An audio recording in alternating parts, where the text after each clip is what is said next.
With 3 movies and 1 TV show, the live-action Sonic franchise is in full swing, and we already have a full roster of lovable characters, and some not lovable ones. But which ones are the best, and which ones are the worst? Today, I'm going to find out by ranking every Sonic character on this tier list. And just a couple things to mention, I will only be ranking movie characters. So while I love Big the Cat, he will not be on this tier list. And there will be spoilers for Sonic the Hedgehog 3, so you've been warned. Now let's start by ranking Sonic the Hedgehog. I really like the movie adaptation of Sonic. He goes through a pretty solid character arc in all 3 movies. He learns to find family in the first, he learns to be a responsible leader in the second, and he learns to overcome new obstacles without changing who he is in the third. Also, his design is a great realistic depiction of his video game counterpart. And let's be honest, we really dodged a bullet with that one.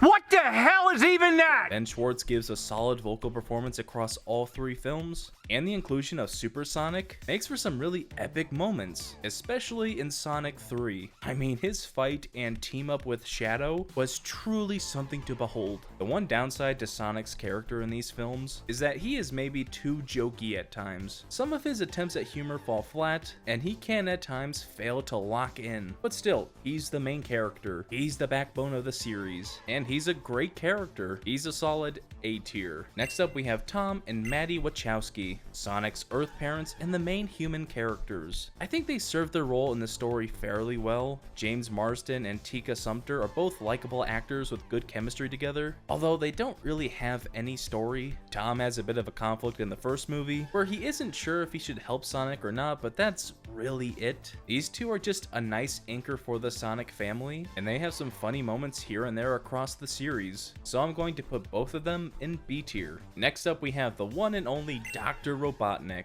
and he is the most consistently great character in this whole franchise. He is the perfect villain for each film, and adds all the necessary wackiness and fun. A good amount of the funniest moments in the trilogy are from him. Out of my way, Dorcupine. Dorcupine? Really clever. Jim Carrey gives his all in this role, and he does a fantastic job at evolving Eggman over the course of the 3 films. He just becomes crazier and crazier and less confident over the trilogy, until he's at his complete lowest in Sonic 3. And his character arc in Sonic 3 is unbelievably well done. He spends the whole movie trying to find love from his grandfather, only to realize that his affection was misplaced, and there was someone else who always cared about him. And Eggman's sacrifice at the end of the film is climactic and emotional and a perfect send-off for the Doctor. I'm really gonna miss Jim Carrey's Dr. Robotnik, and I'm so glad they convinced him to come out of retirement 3 times for this character. So Eggman is going to be our first S tier character. Next up is Agent Stone, who is one of the most lovable side characters in these movies. He adds a more grounded edge to Eggman's shenanigans,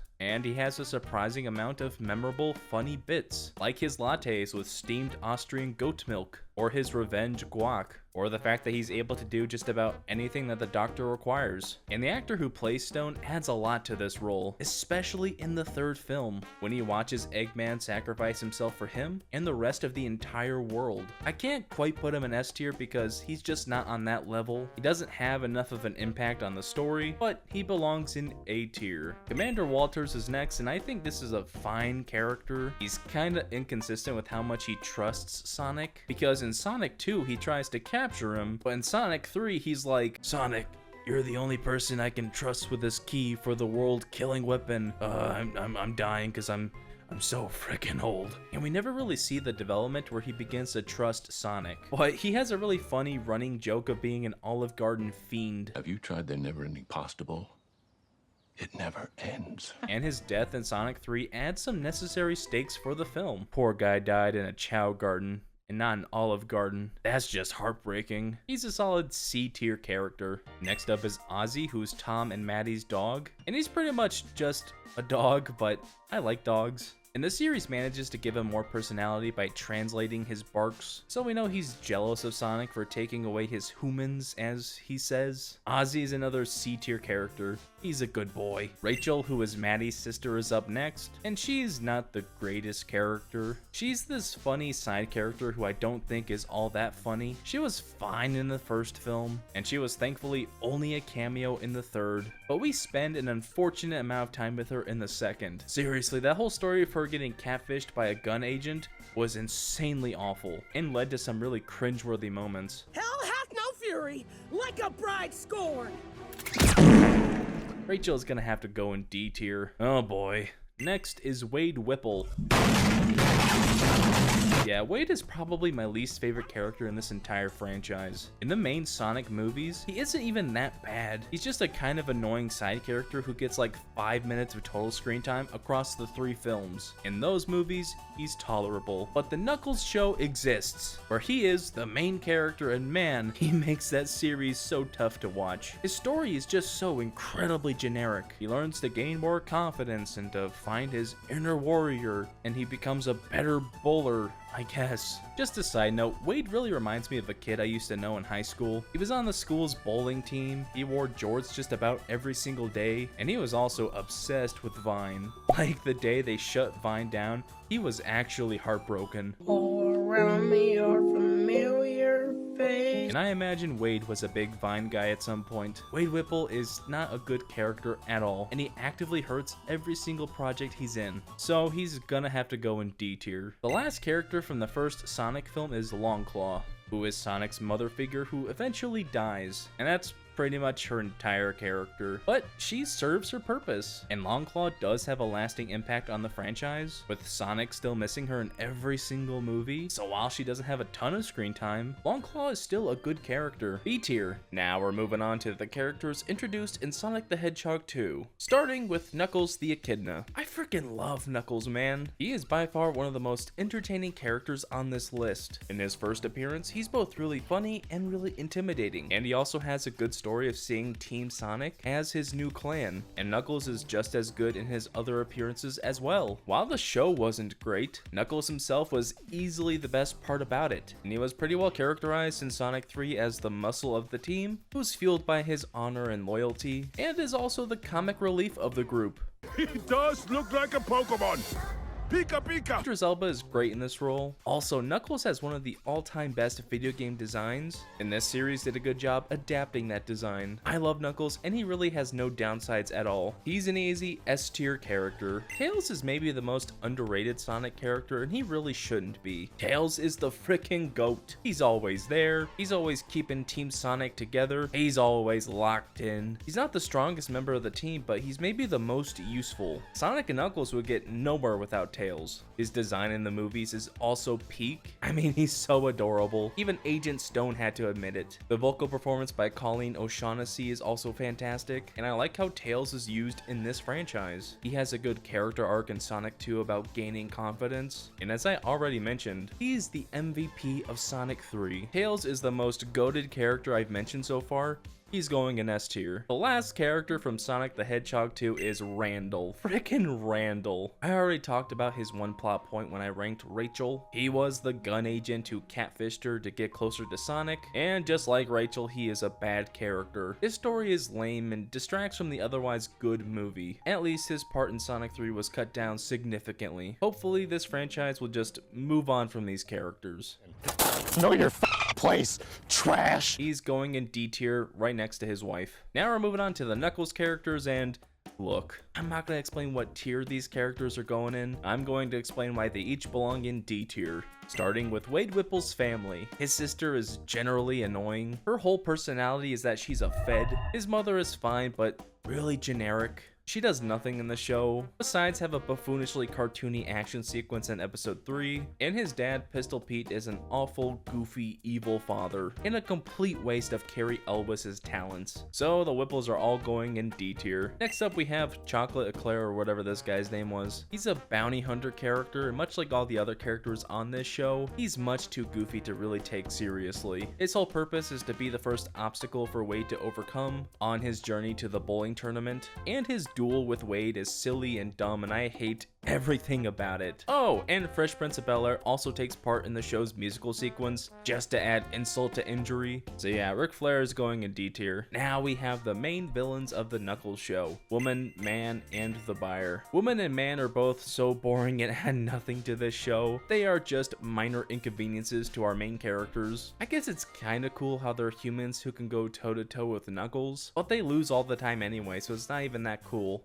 Okay, we are good.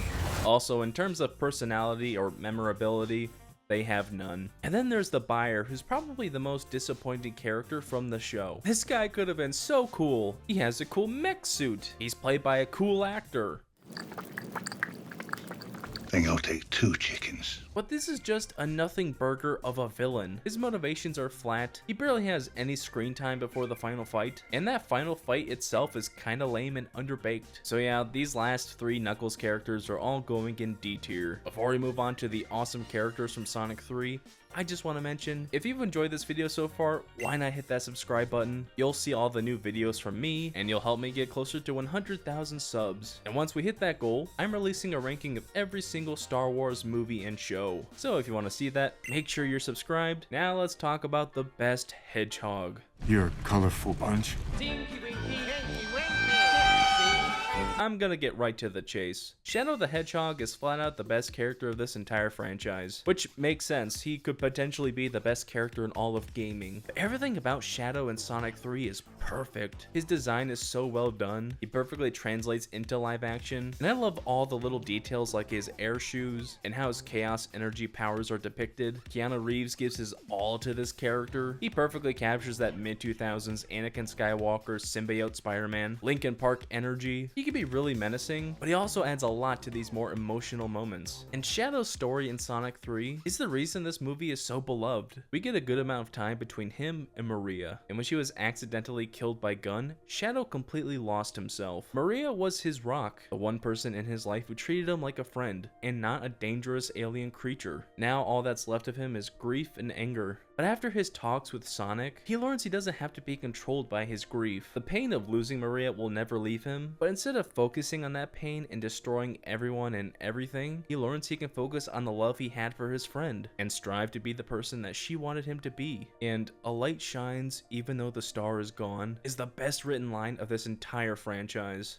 And boy oh boy, seeing Sonic and Shadow go super mode and team up against Robotnik was something to behold. I loved that moment so much, I bought these Sonic toys that light up. I mean, they're goofy, but they're still cool. Yeah, Shadow's amazing, and frankly, he's too good for S tier, so I'm gonna make a Shadow tier just for him. I already talked about Maria, but she's a fantastic side character to Shadow's story. Half of what makes him such a great character is her, but she doesn't have a ton of screen time, so I'm gonna put her in B tier. Gerald Robotnik is up next, and wow, did he make a great impression with only 1 film. Gerald is great as a completely unredeemable villain. He followed a very similar path to Shadow, where Maria, his favorite granddaughter, died, so now he wants to kill everyone and everything for revenge. But where Shadow was able to overcome his grief through his connection to Sonic, Gerald was unable to connect to anyone. He only used his grandson and Shadow for his own means, but he didn't care about either of them in the slightest. And I can't properly explain how great Jim Carrey is as Gerald. He's a great funny villain who gets an appropriately funny death, but he is also great at showing the pain Gerald went through that sent him down this dark path. The makeup effects are also seamless. I love a lot of the scenes between him and Ivo. He's just a great villain, and I can't place him any lower than S tier. Director Rockwell is maybe the weakest character of Sonic 3. She is just really underdeveloped. I mean, she was fine as the new head of Gun, who doesn't quite trust Sonic, but she doesn't have much of a story at all, and she completely disappears by the time the 3rd act starts. I like Kristen Ritter, but she's gonna have to go in D tier. And to end this tier list, we have the 2 end credit scene characters, Amy Rose and Metal Sonic. I can really only base these characters off of their screen presence and design because, I mean, they don't even get lines. But I like what I see from both of these characters so far. I just hope they don't do something awful, like cast Awkwafina as Amy or TJ Miller as Metal Sonic.